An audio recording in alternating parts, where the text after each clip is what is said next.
Up next, we have Mr. Tom Cooper, Hamilton Roundtable for Poverty Reduction, respecting this year's operating budget. Mr. Cooper? Thank you very much, Deputy Mayor. It's good to see everybody today.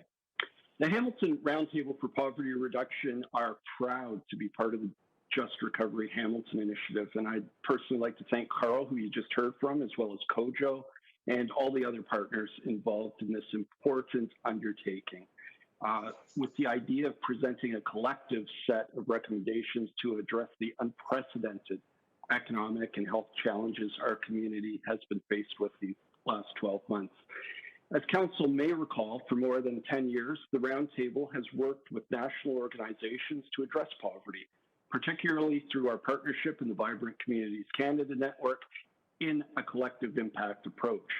I can tell you that nonprofit groups like we have here in Hamilton, working together on joint challenges, the Community Benefits Network, HCCI, YWCA, Environment Hamilton, ACORN, HPRT, the Legal Clinic, SASHA, and the Disability Justice Network is pretty special. It's unique. And I'm proud to endorse the Just Recovery report you've received. We recognize that we must all work together if we're going to be successful in addressing the critical challenges of our time. And we know that with City Council's support, we can make a difference in the lives of so many who have been left behind. Over the last 10 years, Hamilton City Council has made some bold investments to address income and social inequality, from the initiative to direct $50 million from the hydro dividend to repair social housing, to the creation of the Affordable Transit Pass. You were also the first council in the country to license predatory payday loan operations and clamp down on that nefarious industry locally. And last year, you brought many more municipal employees up to Hamilton's living wage rate, sending a strong message to the employers in our community and right across the province that the City of Hamilton values its employees and is striving to end working poverty. As you heard from Hamilton and District Labour Council and the passionate, inspiring students who told you about their challenges working but not earning a living wage, we're also urging you to develop a plan to bring all city employees, including students, up to Hamilton's living wage rate, which is currently $16.45. We would love to see Hamilton sign the Ontario Living Wage Network's employer certification as a living wage supporter and join cities like Cambridge, Kingston, and other smaller communities across the province in sending that message that Hamilton cares about its employees, it values them, and we are a living wage community. In the Just Recovery report, you'll see recommendation 103. We're also urging the city to use its powers of procurement, and Anthony talked about this, to encourage contractors with the city to pay a living wage within their organization. But we think the city can do more as well. We also need to remind new employers who are setting up shop here in Hamilton to pay their employees a living wage. That's why in recommendation 104, the report asks the Hamilton Economic Development Department to consider ways to talk to new employers locating here about the value of paying a living wage to their workers. But as an organization, the city can move beyond living wage as well and recognize that many workers in Hamilton do not have access to sick days. And I'd just like to, if I may, Deputy Mayor, share my screen for a quick sec to show a slide. Yes, you may. You have 1 minute left. Thank you, Deputy Mayor. You'll see in this particular slide right here, it was sent to me from an employee of the City of Hamilton, one who's worked part-time for the city for almost 4 years. Last year, this employee worked 20 hours a week in a part-time position with the city and yet was not eligible for sick days.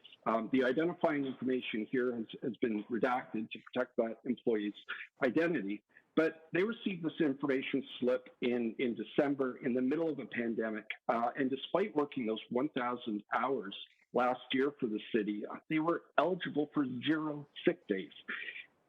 If we tell people to stay home when sick, we should, as an organization, as a community, provide the supports to workers to do the right thing.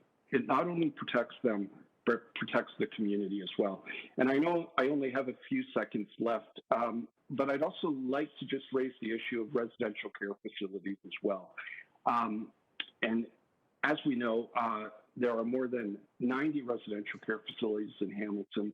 The city has inspection powers over these facilities, which are often run by for-profit organizations. And yet the people who live here are by far some of the most vulnerable people in our community. And excuse me, we know they've been, I'm sorry, Deputy Mayor. That's okay. Thank you. My apologies. Very important issue. Perhaps you will consider delegating to another standing committee on this matter. Absolutely. Thank you very much. Are there any questions of Mr. Cooper? Would you mind taking your screen down, Tom, so I could see other members of council? Sorry, my apologies. Not at all.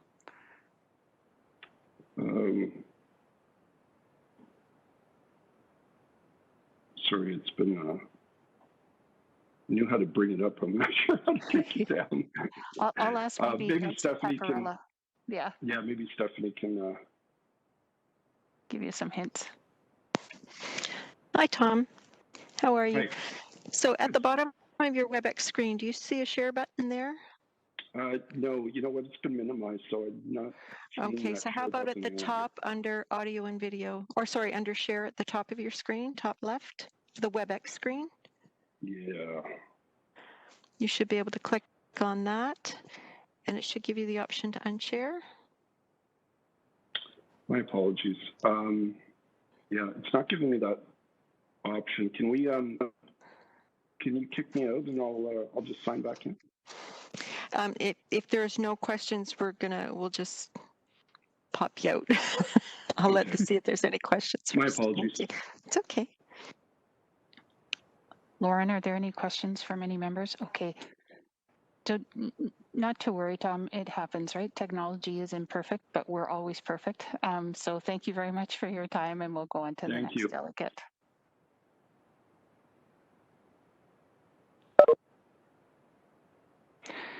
Thank you. So we have Mr. Bill Johnston, who is here with respect to the budget. Bill, are you with us? Can you hear me and see me, Madam Chair? I can see you. Your audio is very choppy. So what I'd like to recommend, if you could turn your video off, and maybe we'll be able to hear you without it being choppy. Okay, how does that sound? That's much better. Thank you.